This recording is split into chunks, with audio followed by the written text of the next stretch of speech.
Nós vivemos em uma sociedade cada vez mais influenciada e dependente dos seus meios de comunicação. E isso não começou agora.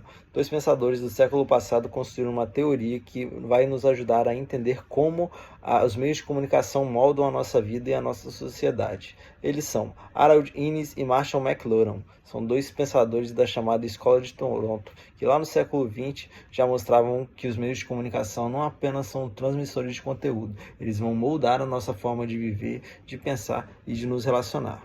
E essa é a teoria clássica do meio, que ela parte da ideia que as características e tecnologias de cada meio vão determinar como a sociedade se organiza.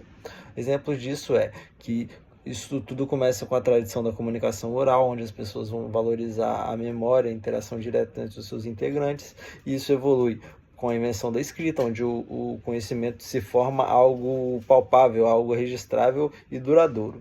E atualmente a gente pode ver as mídias eletrônicas, como rádio, a TV, a internet, e como o mundo de hoje, assim como já há um tempo com a mídia eletrônica, vai se chamar a aldeia global, que é onde todas as pessoas estão conectadas sem estar dependendo da questão geográfica, da questão de localização. Harold Innis, ele explicava que cada meio vai carregar algum viés, ok?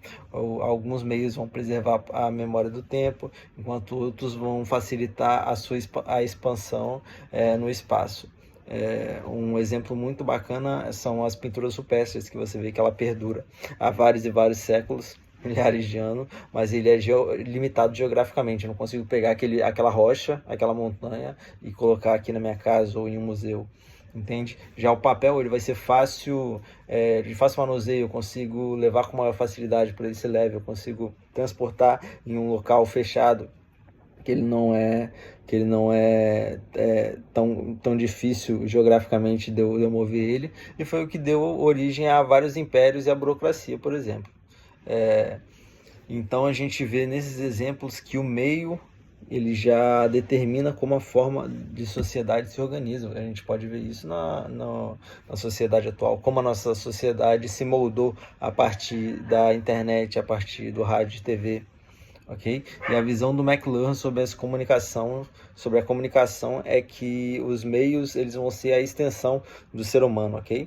E o autor, ele dá, por exemplo, a roda, que ela vai ser uma extensão dos pés, ou o livro, que ele vai ser a extensão dos seus olhos, ou então a eletricidade, que é o que nos faz nos comunicar, que ele vai ser a extensão do nosso sistema nervoso, entende? E segundo ele, mais do que o conteúdo, é o meio que transforma a sociedade, ou seja, a maneira pela qual a sociedade pratica a sua comunicação, né? E daí que vem a frase de McLuhan, que é: o meio é a mensagem, ok? O meio é a mensagem.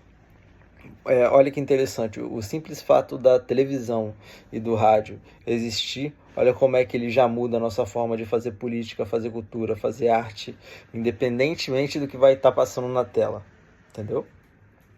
Contextualizando com a nossa realidade atual, a atualidade, a gente pode ver as teorias por meio das redes sociais, ok? O meio digital, ele vai ser controlado por algoritmos que eles vão determinar aquilo que a gente vê com base no que a gente interage, com base no que a gente dá a nossa atenção, e até as nossas posições políticas e também as nossas preferências de consumo, ok?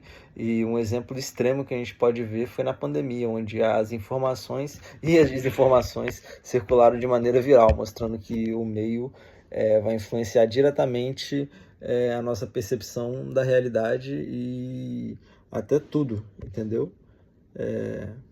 E essa foi a nossa teoria clássica do meio, ok? Se confirmando aqui no século XXI. E para fechar, isso mostra que a história da humanidade também vai ser a história dos meios de comunicação, ok? Quando a gente tem um meio de comunicação que é evolutivo, que é disruptivo, a gente vê que a sociedade e a humanidade se molda do meio para se utilizar do meio de comunicação, ok?